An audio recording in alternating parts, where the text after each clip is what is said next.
না, এটা আমার ওই চিটাগাংয়ে আমাদের টাইগার্সের প্র্যাকটিসে একটু লাগছিল, 6টা সেলাই পড়ছে। সো এখন আপডেট হচ্ছে, আমি দারুস স্যারের আন্ডারে আছি, ওনারা দেখতেছে, আপডেট দিচ্ছে।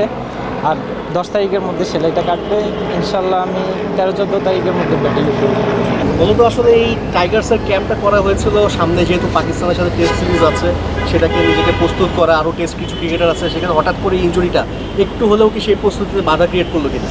অবশ্যই, কারণ দেখেন আমাদের এইখানে প্র্যাকটিসটার কারণে হচ্ছে আমাদের পাকিস্তান সিরিজ, ওইখানে একটা দিন খুব ইম্পর্টেন্ট। আমার হয়তো বা 2 সপ্তাহের মতো টাইম লাগবে। সো এই 2 সপ্তাহ আমি ব্যাটিংটা একটু মিস করবো আর কি। এটাতে আমার কিছুটা হলে ঘাটতি হবে, বাট পরে আমার মেক কভার করতে হবে। জয়, আমাদের এবছর 8টা টেস্ট আছে, ভারত, পাকিস্তান, সাউথ আফ্রিকা আর হচ্ছে ওয়েস্ট ইন্ডিজ। ওপেনিং স্লট নিয়ে খুব কথা হচ্ছে, মানে এই বিষয়টা আপনাকে পোড়ায় কি না, যে ওপেনিংটা শেষ পর্যন্ত আসলে দাঁড়াইতে পারছে না বা তামিম ভাইয়ের রিপ্লেস হচ্ছে না, বিষয়টা আপনাকে পোড়ায় কি না কিছু? না, আসলে তেমনভাবে আমি চিন্তা করি না। যে আসলে সবসময় যে যখনই যে জায়গায় খেলে সবাই চেষ্টা করে যে ভালো করার।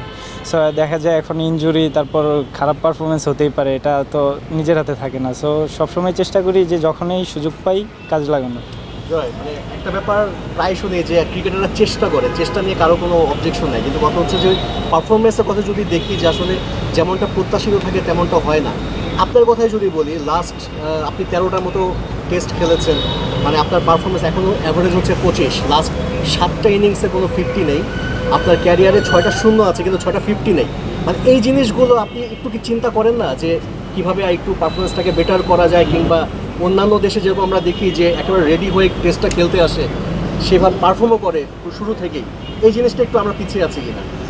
না, এটা আসলে আমাদের যে ওইটার কারণে আমাদের প্রিপারেশনটা খুব ইম্পর্টেন্ট, যে আমাদের টাইগার্স ক্যাম্প হচ্ছে, ওইখানে আমরা ভালো প্রিপেয়ার্ড হচ্ছি। সো ওইটা নিয়ে আমার চিন্তাধারা আছে যে সামনে আরও কীভাবে এভারেজটা ভালো করা যায়, দেন আরও কীভাবে কন্টিনিউ পারফর্ম করা যায়, ওইটা নিয়েও চিন্তাভাবনা আছে। আমাদের যতটুকু পসিবল আমরা ইউটিলাইজ করার চেষ্টা করতেছি। মানে লাস্ট কতগুলো ইনিংস যদি আপনি একটু যদি কম্পেয়ার করেন, মানে সমস্যাটা কোথায়, কেন লম্বা ইনিংস খেলা যাচ্ছে না, কখনো এটা আইডেন্টিফাই করতে পেরেছি? হ্যাঁ, অবশ্যই ওইগুলো নিয়ে স্কিলের কাজ হচ্ছে, কোচদের সাথে ডিসকাস হচ্ছে, ওইগুলো নিয়ে আইডেন্টিফাই করা হচ্ছে। পাকিস্তানের বিপক্ষে টেস্টের আগে, মানে পাকিস্তান সিরিজের আগে আপনারা অস্ট্রেলিয়াতেও যাচ্ছেন, সব ঠিক থাকলে হয়তো আপনিও যাচ্ছেন, মানে এটা একটা নিজেকে প্রস্তুত করার অনেক বড় একটা সুযোগ কিনা?